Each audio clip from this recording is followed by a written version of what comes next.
Para la entrevista de esta semana tenemos como invitado a Miguel González, quien ha sido ex congresista de la República por el Partido Morado en el periodo complementario 2020-2021. Además, es bachiller en Ciencias, Ingeniería Pesquera por la Universidad Nacional Agraria La Molina y hoy nos tiene el agrado de acompañarnos también y nosotros tenemos el agrado de recibirlo. Muy buenas noches, Miguel, gracias por venir a este espacio. Muy buenas noches, Javier, encantado de estar en este espacio periodístico, larrana.p y a Nacional TV Perú. Y nos interesa inicialmente, como parte de la entrevista, conocer un poco más allá del candidato, que probablemente sea el tipo de preguntas que en todas las entrevistas se suele hacer. Queremos saber probablemente cuáles son sus aficiones, a qué dedica su tiempo libre y esa presentación que hemos llamado apolítica, quisiéramos que puedas darle a las personas que nos están viendo en este momento. Bueno, mi nombre es Miguel Ángel González Santos, soy... y en efecto, una de las cosas que tal vez se vincula mucho con mi profesión es el mar. Me encanta el mar, me encanta nadar en el mar, me gusta mucho el verano. Prefiero el verano, aunque algunas personas dicen que ya no resisten el sol, el calor, pero me gusta mucho el verano. Dedico mi tiempo a dibujar. En un momento, cuando estuve en el Congreso, dejé de dibujar, una actividad que extrañé mucho y ahora la he retomado. Desestresa, así como unas personas prefieren tener tal vez algunas actividades de reflexión, en fin. A mí el dibujo me produce tranquilidad, me trae tranquilidad, paz y me relaja bastante, ¿no? Y otra actividad que comparto bastante es la lectura, pero me gusta leer en voz alta en mi cuarto, en voz alta, ¿no? Sin que nadie me escuche. Es una forma de lectura que me hace sentir acompañado por mí mismo. Ok, muchas gracias por esta presentación, Miguel. Ahora vamos a ir primero con las preguntas del público que nos han enviado a través de las redes sociales. Por favor, el switcher que nos apoye con las preguntas. Vamos con la primera pregunta de un asiduo comentarista de nuestro programa, que es Brian Castillo. ¿Qué proyectos considera importantes que se hagan para que Callao aproveche el tener puerto y aeropuerto? ¿Y cuáles proyectos actuales no? Hay una situación en el Callao que está muy vinculado al desarrollo portuario, porque el desarrollo portuario es el principal sector económico en el Callao. Es decir, no podemos ponerle limitaciones ni tampoco barreras. Necesitamos impulsarlo, mejorarlo desde el gobierno regional. Y una de las cosas en concreto debería ser la tecnología.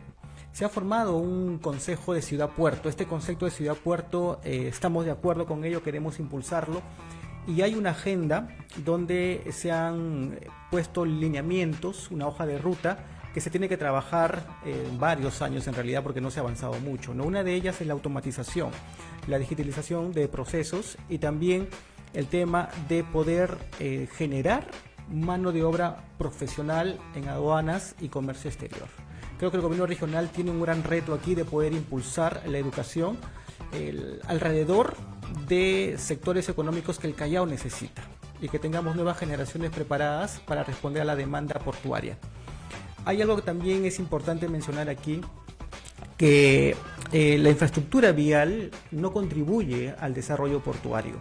Toda la cadena logística portuaria y extraportuaria está prácticamente abandonada y necesitamos hacer una conexión entre todos los actores de esta cadena portuaria y extraportuaria y juntos poder hacer que el gobierno central sea quien finalmente atienda las demandas de las vías, porque, por ejemplo, la avenida Fosse se tiene que mejorar, se tiene que arreglar, pero acá hay una barrera.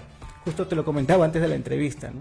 Muchos de los ámbitos de intervención que necesita el Callao, a manera de urgencia inclusive, son ámbitos de la nacional. Fosse, que es una vía nacional y que el gobierno regional no tiene la potestad total para poder remodelar sobre ella. Entonces ahí necesitamos que este Consejo Ciudad-Puerto, que se ha formado en el 2019, sea la que abandere a través o con el Ministerio de Transportes a través de la Autoridad Portuaria Nacional la priorización del trabajo y remodelación de las vías nacionales en el Callao y las vías metropolitanas, y que prioricemos la conexión entre Lima y Callao a través de Oquendo, los alisos, la avenida Oquendo, los túneles también que limitan, que se pueden hacer uniendo San Martín con Callao. Todo eso es ámbito nacional, pero deberíamos desde el gobierno regional abordar a través del Consejo Ciudad-Puerto con el Ministerio de Transportes y Comunicaciones esta problemática. Desarrollando esto, creo que tendremos un puerto competitivo. Ok, muchas gracias por esa respuesta. Vamos con la segunda pregunta ciudadana, por favor. que nos la envía Ride and Wine. ¿Cuáles serían sus principales proyectos en su gestión? Que sea concreto, por favor. Gracias por la iniciativa. Creo que acá hay tres ámbitos: salud, educación y desarrollo económico amarrado con seguridad ciudadana. En salud necesitamos, más allá de implementar la primera línea de atención, que creo que es una agenda prioritaria que todos estamos planteando, necesitamos reformular el sistema administrativo hospitalario. Si no se hace eso previamente a la implementación, construcción de hospitales y centros de salud que todo el mundo está prometiendo, entonces nada va a cambiar. No queremos inaugurar un hospital el próximo año y en 4 años que termine como el Hospital Carrión. Entonces tenemos que atacar la problemática desde la raíz. Sistema administrativo hospitalario. Eso tenemos que reformular, reorganizar y controlar, implementando mejores acciones de control. Lo otro es que deberíamos impulsar desde la educación la diversificación de la currícula, que haga más competitivos a nuestros adolescentes y jóvenes que egresen de los colegios para que respondan a las demandas globales demandas laborales actuales del área del conocimiento. Y ahí vamos a diversificar el currículo a través de una propuesta al Minedu para que haya mayor contenido de acuerdo a las exigencias laborales de los últimos tiempos, y además enriquecer la currícula con cuestiones históricas chalacas. Siempre se habla de la identidad chalaca, de que la gente no conoce el Callao. La otra vez estaba con unos jóvenes y le preguntaba quién fue Néstor Gambetta, y no conocían. Entonces es necesario que para que la gente pueda invertir, estar en su región, necesita conocerla. Y qué mejor que los espacios escolares. Y ahí necesitamos hacer una revolución educativa regional. Y lo último es que no solamente necesitamos atender el sector portuario, sino diversificar la producción, la pesca, el comercio, etcétera. Pero ¿cómo vamos a hacerlo? Necesitamos, y eso lo amarro con la primera pregunta, que el sector portuario y el desarrollo portuario, que es el principal sector económico en el Callao, tiene que ir de la mano con los demás sectores. Ese es un tejido económico que el gobierno regional sí puede impulsar. Ahorita, cada sector económico, como se dice criolllamente, cada uno baila con su pañuelo. Pero necesitamos una ciudad económicamente más integrada. Y ese es el foco y la visión que tenemos como propuesta al gobierno regional, de poder integrar todos los sectores económicos para un desarrollo completo. Ok, muchas gracias por las respuestas, y recordarle a todas las personas que nos ven que pueden mandar todas las semanas sus preguntas a los invitados que vamos a tener cada jueves a las 7:30. Es importante mencionar que como parte del equipo de investigación, antes de realizar las entrevistas a los candidatos, hacemos un análisis primero del plan de gobierno, pero también enviamos el plan de gobierno a través del aplicativo Turnitin, que justamente permite que podamos saber si es que se detecta plagio en este caso el plan de gobierno. La idea es poder saber de qué forma los candidatos y candidatas presentan los documentos ante el Jurado Nacional de Elecciones, porque de eso se trata justamente esta contienda, de presentar un proyecto o diferentes propuestas que son las que van a ejecutar en caso lleguen al gobierno en el que estén postulando según la circunscripción. En el caso del Partido Morado, el plan de gobierno no tiene ningún tipo de plagio, y es importante mencionarlo. Pero sí hay varias preguntas que surgen alrededor del mismo. Inicialmente, antes de ir con el plan de gobierno, usted ha sido congresista en el periodo complementario 2020-2021. ¿Cuál considera usted que ha sido la iniciativa legislativa de su autoría y posteriormente promulgada que presentó, que más impacto le generó a la ciudadanía del Callao o del país? Yo creo que el proyecto de ley de la rotulación de medicamentos genéricos, que fue ampliamente debatible, porque hubo intereses allí que pusieron barreras, ha sido la iniciativa legislativa que más impacto ha tenido, y que finalmente ha permitido que en época de pandemia pongamos estos impedimentos legales para que la gente no sea engañada cuando va a comprar un medicamento genérico, ¿no? Lo que pasaba en pandemia, lo que nos reveló, es que muchas boticas, farmacias, vendían medicamentos genéricos a precios de medicamentos de marca, engañando a la gente y aprovechándose de esa necesidad dentro del contexto pandemia. Entonces, este proyecto de ley permitió que haya facilidades para que se pueda ver un manejo más visual y diferenciar los medicamentos, ¿no? Y creo que las iniciativas de fiscalización y llevar temas del Callao al Ejecutivo también ha contribuido bastante en torno al Callao, como el tema ambiental del río Chillón, el hospital de Ventanilla, etcétera, la fiscalización de los hospitales. Creo que ha sido una producción legislativa en año y 4 meses, bastante enriquecedora y de acuerdo a las exigencias del momento en emergencia sanitaria por el COVID-19. Ok. La primera pregunta en función al plan de gobierno es, por ejemplo, dentro del enfoque del plan de gobierno, habla en las áreas de humanizar, despolitizar, planificar, administrar eficazmente, además de hablar de modernizar. En este último aspecto, ¿podría decirnos qué herramientas de tecnología conoce y cuál de ellas se implementarían? Mira, los enfoques son características que va a tener nuestra gestión. Y nuestra gestión tiene que tener características que finalmente puedan asegurarnos el cumplimiento de objetivos. Por eso que ahí vas a encontrar humanización, el tema de gestión, de planificación, despolitización y la tecnología. Entonces, nosotros queremos que todos los sistemas administrativos o la forma de administrar todo esté digitalizado. Porque ahorita en el gobierno regional, solo un ejemplo te pongo de lo precaria que está nuestra situación en la administración del gobierno regional. Cuando fui congresista y visité las instalaciones del CAFEP, del Comité Administrativo de Fondo Educativo, los archivos estaban en el piso. Todos los archivos de los programas que había financiado CAFEP estaban en el piso, estaban en pioners abandonados, corroídos, mordidos por los roedores. Entonces, no hay un sistema de digitalización que finalmente nos facilite el alcance de la información y la respuesta inmediata. Creo que es un tema que el gobierno regional debe atender necesariamente. Los sistemas integrados en los hospitales, la información no llega a tiempo. Un centro de salud, cuando atiende a una persona, está desconectada digitalmente y de información con el hospital. Creo que ahí hay un tema también que atender sobre la integración de la información de las historias clínicas en los hospitales. Y más allá de del plan, digamos, de modernización de la ciudad, porque también tenemos un plan de modernización, creo que necesitamos herramientas que permitan acercar la información y transparentarla para que los ciudadanos puedan tener facilidad de visualizar todo lo que se hace. Actualmente las plataformas webs y los medios digitales que usa el gobierno regional para que la población pueda informarse sobre las acciones están diseñadas para prácticamente las personas no accedan o no encuentran la información.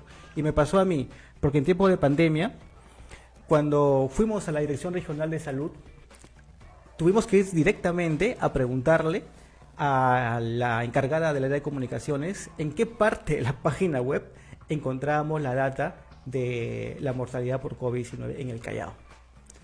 Y tal vez así que la funcionaria no supo, tuvo que hablar con la encargada de la página web para que nos diga la ruta exacta de la web para encontrar ese dato. Entonces creo que eso no facilita la transparencia, la lucha anticorrupción, y nosotros por eso es que hemos puesto este enfoque de modernizar que tiene que ver con tecnología instalada en todos los sistemas administrativos y en todas las unidades ejecutoras que tiene el gobierno regional de Callao. Tengo 2 preguntas adicionales que justamente quisiera hacer. Y la inseguridad ciudadana es un problema recurrente que mucha gente suele exigir en cualquier proceso electoral. Y parte de las propuestas de seguridad ciudadana es que uno de los objetivos estratégicos es el programa Recuperando el Barrio para las Familias. ¿En qué consiste ese barrio y ese programa? Y por otro lado, habla de prevención del delito a través de barrio seguro en zonas de mayor inseguridad, pero no especifica cuáles son esas zonas de mayor inseguridad. ¿Cuáles son? Son 15 zonas que hemos detectado. Puedo hablar de Gambetta, de Castilla, de Corongo, Puerto Nuevo, la zona sur del Callao, Márquez, Víctor Raúl.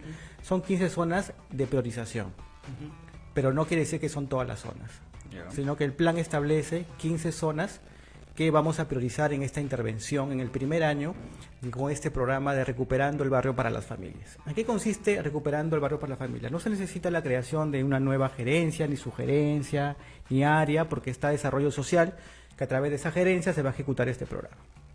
Tampoco necesitamos presupuestos adicionales, porque ya está dentro de las competencias del gobierno regional y de los programas que se viene ejecutando lo que nosotros vamos a hacer es mejorar y cambiar todo un enfoque de intervención.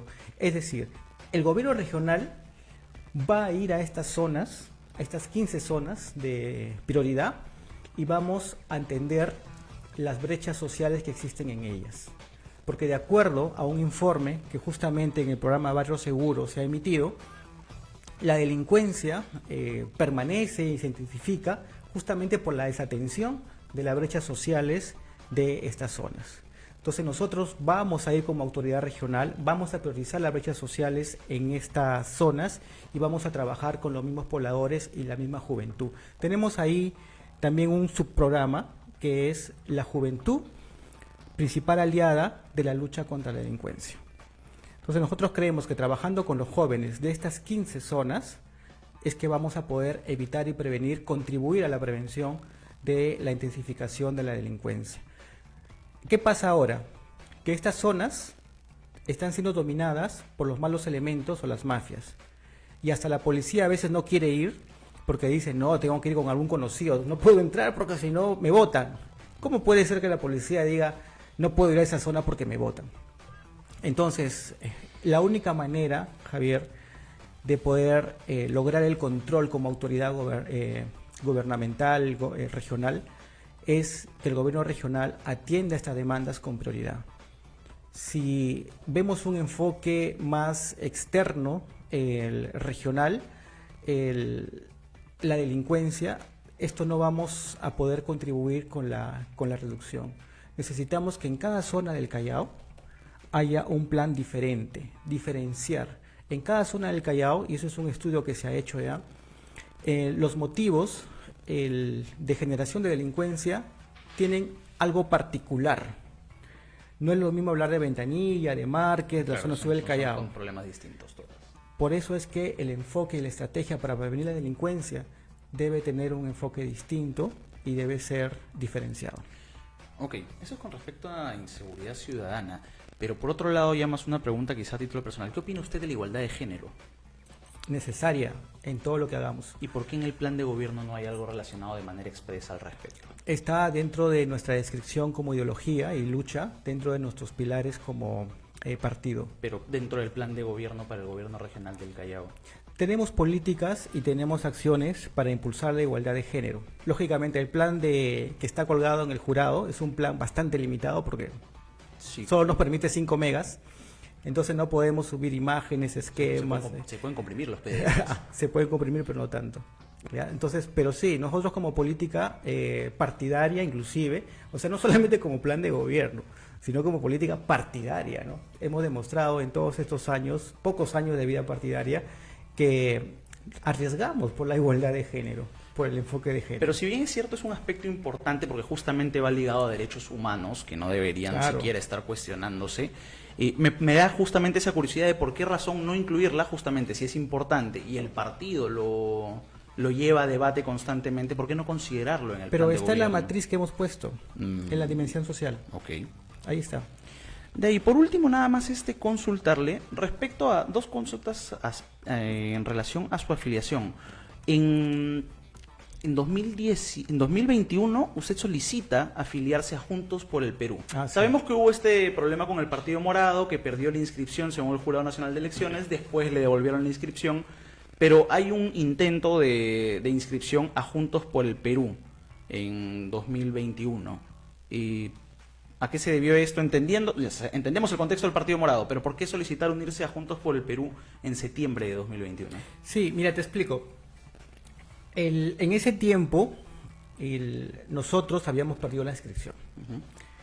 Y era un año 2021 donde prácticamente todos aquellos que tenemos cierta experiencia política fuimos convocados para poder armar candidaturas. Tú sabes cómo se maneja esto. Nosotros como partido no quisimos perder nuestra esencia morada.